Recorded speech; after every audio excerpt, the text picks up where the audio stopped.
If you're trying to get better at Age of Empires 4, then you should at least know these strategy tips and tricks. So the first thing is something a lot of players don't really know off the bat is that when you hold Alt, you can actually rotate the camera around by just moving your mouse. So if you feel like your camera's in an awkward space, you can always change it. If you want to reset it to default, you just hit backspace. Now at the beginning of the game, you should be sending out your scout to do a bunch of things. So you should first collect some sheep by setting your scout around your base, but right after you've done that, you actually want to send your scout to kind of scout as much of the map as possible. And you can do this without actually having to micromanage into every single kind of move that it has to make. So all you have to do is hold shift and right click in different areas, and it will actually follow a pattern of where you're pressing. So if you tell it to go there, and there, it will follow that exact pathway and end where you last clicked, which is fantastic for this. It also works for armies as well. There's also a fantastic way that you can use this as well. Basically, when you're holding shift, it sets checkpoints, right? So when you're actually building stuff, if you hold shift and you build a mill and you're still holding shift, you can click the farms and you can click on the mill and it will place it as near as possible to the mill itself. And you can click multiple times with a group of like 15 villagers or whatever until you've placed like 15 farms, and they will literally all go and build everything in the same order that you selected it in. Now, while I do plan on making a video on reaching the different ages, age 2 and 3, as fast as possible, more effectively and more in detail, I will, however, point out that to reach age 2, you need to focus on food as much as you can. One person on wood and maybe 2 people on gold, and you just keep shoving people onto food as soon as you can upgrade as fast as possible. That's generally the strategy. And this is how I'm able to reach the next age within like 4 minutes, and in the third age within just under 10 minutes or so. So between age 2 and age 3, your enemy is usually going to send a small army to attack you and pester you and poke you. I find the best way to defend against this, if you're focusing on economy and you're not making your army just yet, which I tend to focus on my economy first because I like to hustle and bustle to the end, baby. So you should instead build towers that you can use to garrison your troops in, which is going to follow up with my next tip that is going to help you a lot. So when you're not focusing on an army straight off the bat and you want a good defense, having a tower in your town center around an area where you can actually easily defend early game against like forces that are attacking you, you can actually select your villagers, double click one of them, or just make a square selection around them,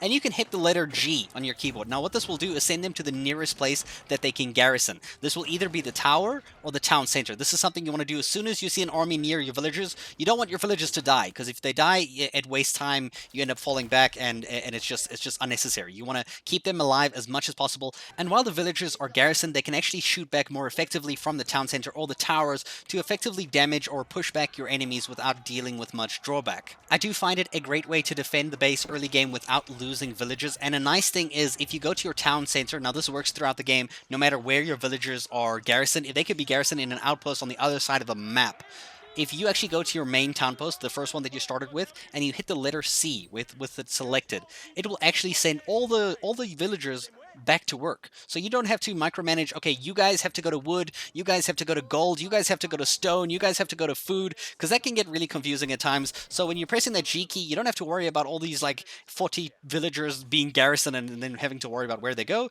You just hit C and they'll all go back to where they were and what they were doing previously, which is beautiful. The next tip I'm going to give you is something that you already know, that you have to press Control and any of the numbers on your keyboard, like 1, 2, 3, and 4, with a group of units selected, and you can set them into groups. Now, the nice thing is you can do this with buildings as well. So when you build an outpost, right? An outpost, and you build, like, let's say, 2 stables and 2 archery places, let's say with a keep outside an enemy's base, and you only want to build units from there because you don't want your units running all the way from your base all the way up here to the enemy's base, because that travel time is insane. You want to minimize the distance immensely. And when you press F1, you can select all the military buildings, but this includes everything on the map. So instead, you can hold shift, left click one stable, left click the next stable, left click the 2 archery places, and you can add them to your selection. It's a nice thing that actually works for units as well. When you're holding shift, you can actually select or deselect units into your selection. And then you can hold control and press the number there, so you can have those 2 stables and those 2 archeries separate in a group, like let's say control 3 as the third one. So every time you press 3 on your keyboard when you're just doing anything on the map, you can select those buildings and build units from both of them or all of them at the same time, so that you're building in one place. And it also doesn't make your camera move to like a central point, like when you press F1 where it selects all the military buildings, or F2, F3, those kind of things.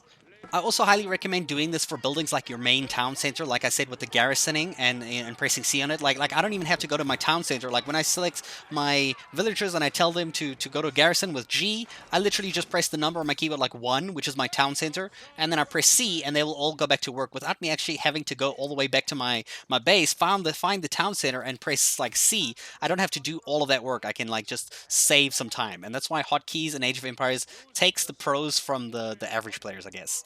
Though I do feel like I have to mention that I'm not saying that I'm a pro at all. I'm actually probably pretty average myself. I'm just trying to learn too. All right, so finally, I want to talk about tips for combat. I do recommend every time you have your base set up, you want to slowly push outposts closer to your enemy's bases before you start attacking, because you don't want to send out a main force of army that's going to attack the enemy there, die at their walls, and then you're like, well, okay, we're just going to continue this forever. So you want to build an outpost as close as possible, and you can even move that outpost even closer by building keeps closer and closer and closer to your enemy's walls until you're eventually in their base and just harassing them until you end up winning the battle. It's also a great way, like I said, with the units, where you're kind of building your units closer to the enemy so that you're fighting them as soon as they're trying to recuperate.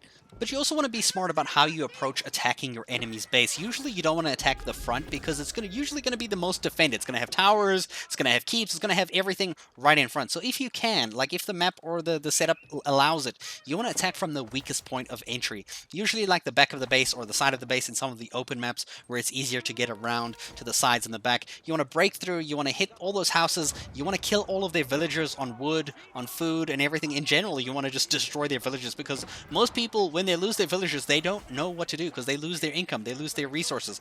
Once they lose resources, how they're going to build units to attack you back or recuperate it's too much struggle too quickly, and if you use those minutes to your advantage, you can absolutely win easily against any opponent, as long as you just catch them off guard and play your moves and your cards right. Now, there's another thing that I don't see a lot of people actually using, but is actually amazing, dude. It works so well so many times. So with your army selected, when you press A, it sets an attack point, right? And when you place that attack point, let's say behind like all these enemies' bases or all these different buildings, like you place it on the other side of their base, right, from where your army is, they will literally attack everything on the way to that point. So they'll basically destroy any buildings, attack any enemies. They'll just like micromanage themselves. You don't have to worry about your army just idling because nothing's in range. They're just going to stop and not do anything anymore. They're always going to be doing something if you press this method. You press A, select them there. They will literally move along that path and attack anything on the way. It's great if you actually send your army anywhere, because you want them to attack whatever's on the way so that they don't just get like ambushed or attacked without actually reacting to it. Because if you just